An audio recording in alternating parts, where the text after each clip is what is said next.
ज्यावेळेस निर्णय घेतला की मी भारतीय जनता पार्टीत प्रवेश करतो, तर त्या कालखंडामध्ये भाजपमध्ये स्वतःहून माझी जाण्याची इच्छा नव्हती.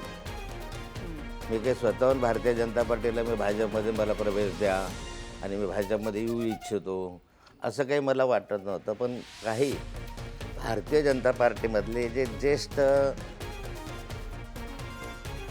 लोक आहेत, पदाधिकारी आहेत, दिल्लीमध्ये अतिउच्च पदावर जे मंत्री आहेत, त्यांनी मला दूरध्वनीवर फोन केला, म्हणजे मोबाईलवर फोन केला आणि त्यांनी मला सूचना केली कि क्या करते राष्ट्रवादी में, राष्ट्रवादी खत्म हो गई है, शरद पवार साहब का भी कुछ रहा नहीं, आप भाजपा में आ जाओ. मग त्या कालखंडामध्ये मी त्यांच्या विनंतीला मान देऊन त्यांना सांगितलं की मला जरा विचार करायला संधी द्या. पण नंतर आणखी त्यांच्यापेक्षा एका वरिष्ठ नेत्याचा फोन आला की क्यों राह देखते हो, प्रवेश करलो. म्हणजे वरिष्ठ 2 आणि वरिष्ठ 1. आता ते मी सांगू इच्छित नाही, पण जे तुम्ही समजू शकता.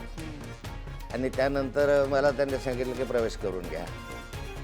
मग मी त्यावेळेस दिल्लीमध्ये असताना जे पी नड्डाकडे तावडेजी, मी आणि रक्षाताई गेलो असतं, त्यांना भेटायला गेलो त्यावेळेस त्यांनी माझ्या गळ्यामध्ये मफलर टाकून आपका प्रवेश तो हो जाएगा, डिक्लेअर कर लेंगे, असं त्यांनी मला सांगितलं.